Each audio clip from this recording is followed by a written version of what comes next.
Welcome back, A to T Talk family. My name is Jeanevra Pearson, licensed marriage and family therapist with Advocate to Create a private practice located in Hollywood and Doral, Florida.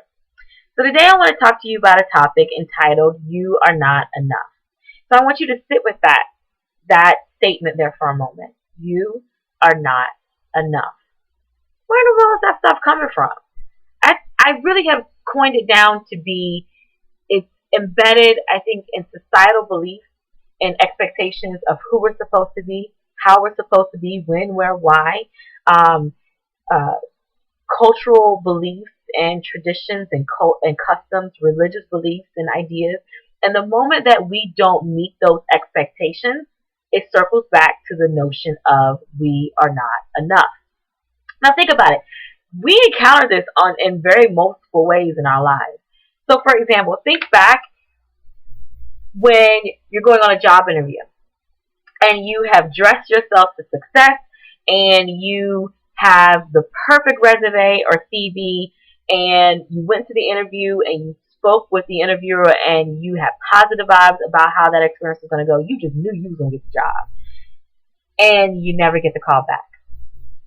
Or what about when you've decided, you know what, this year is going to be my year. I'm going to apply to that program at that university or that college. I'm going to go take that certification. I'm really going to go ahead and advance my education. And you go, you apply, you take the test, you gather your recommendations that you need, and you submit everything. And then you get a letter in the mail that reads, "We regret to inform you that." Or what about that? Let's say you're dating, and let's say that guy, that man, or that woman that you're dating, you have spent and enjoy each other's company. You're talking, you're texting, you're video chatting, you're going out on dates, and you truly enjoyed each other over a couple of different times. And then all of a sudden they go ghost, and things get quiet, and you don't hear from them. They're not answering calls, they're not answering text messages. They have just completely vanished. In those instances, and many, many more that I haven't even covered, we then gather and believe that we are not enough. So today I'm going to give you three kind of tactics to help combat when those moments of not enough appear for you. The first thing is I want you to start asking more questions. We don't do enough of this. I think we accept information, especially if it comes from a credible source, and we run with what is said. We don't ask more questions and get curious. So if I'm being told that I'm not enough, shouldn't I be talking to the people that come to me to say that I'm not enough, or to the belief or the idea when it pops in my head that it's not enough? Why aren't we asking it more questions? Well, who says that I need to be doing these things? Who says that I need to be going straight from high school and straight into this job at this particular time in my life? Who says that I have to buy this house at this point? Or that I have to get married or be in a committed relationship and have children at this point?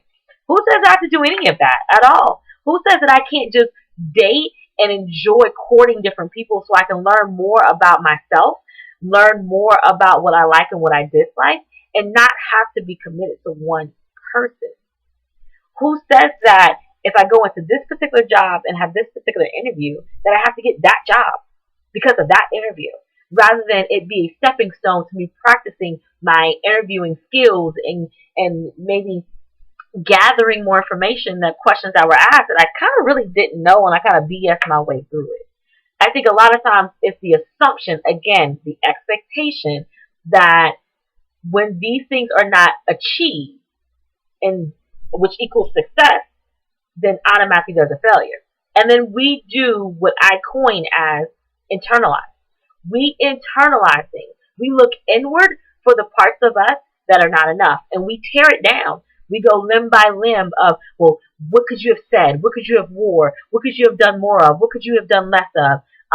And we break, and I call it the biggest bully, which is ourselves. We try to break us down, and we do all of that, and we do it successfully, and we still feel we're not enough. So ask more questions to those dominant ideas, whatever they are, that constitute you are not enough. The second thing I would say is find value in all parts of you. Okay? Too many times, because we do that internalization and then we start breaking ourselves apart, we are only able to find the negative part. Or when someone else is telling us something about ourselves, it's always, well, yeah, you could have did this more, or this and the third. Take the job interview, for example. So you went on this job interview, you practiced your butt off, you prepared for it, you researched the company, you had all your ducks in a row. And you get out the interview and people are asking you, how did it go? And so now when people are asking you how did it go, they start giving you their feedback, their suggestions, their advice on things. And they say to you, you know what, you was talking too much. You was asking too many questions. You was doing too much. You have to reel that back in. Well, rather than it be a negative of talking too much, how come it can't be the positive? You know what? I was really curious about things, and I was very inquisitive. And when I become more inquisitive and I'm curious about things, I get more interested in it, and I gather more information and more facts, and that helps me to make a true sound decision. Okay? What about when people say, you ain't married yet? You already 30? You ain't got kids, girl. You gonna be tired. Or, man, you ain't gonna have enough energy.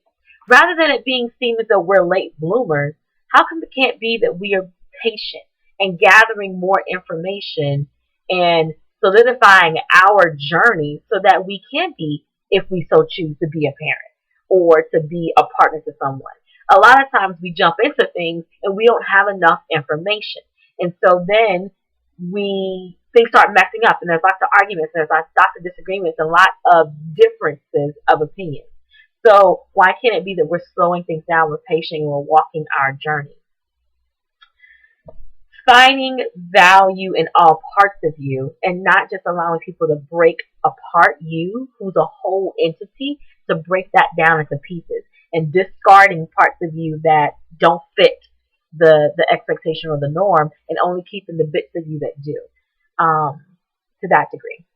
The third and final thing I would say is to surround yourself with folks that truly value you and see your efforts as being just enough. Brene Brown, who is a licensed clinical social worker and a researcher who I love dearly, she really coined the idea of people get cheap seats in our life, right? But they never get to step into the arena in the middle of it and feel the pressure and feel the light and actually endure whatever's coming your way. You don't know what's coming your way. You can have some idea about it, but you don't. But my thing is, whether you succeed in it or whether it does not succeed, you at least got into the arena and you gave it a shot. Whereas they're sitting in the cheap seat and they never got in. But yeah, they have so much feedback to give to you about what you could have done wrong, could have done better, or what you needed to do differently. So I say to you, find folks that embrace all aspects of you and embrace your struggles, embrace your attempts, because those are the most amazing people who will always see you as enough. And it further confirms that you are enough. We are only enough to people that do not see our value and see our worth. It's because it doesn't serve them. It doesn't serve them in any way, shape, or form. So again, going back to the three main pieces I'll leave with you today. One, ask more questions. Fact check. Don't just settle for the things that come your way. Get curious and really question those notions or those dominant ideas that says that you're not meeting those expectations. Therefore, you're not enough. The second one is to embrace all parts of you, not pieces of you. You're not some entity that can be broken down and auctioned off. You are one whole entity. That's the positive and the not so positive, and always look for the positive within, even when you're getting lots of negative feedback. And the third thing is to surround yourself with folks that support your journey, that support your successes and the not so great moments. They're the ones who will continue to help keep you shielded and keep you grounded as you continue to maneuver through your journey in your life. So I hope this was helpful for you. I hope that you found some positive pieces of this.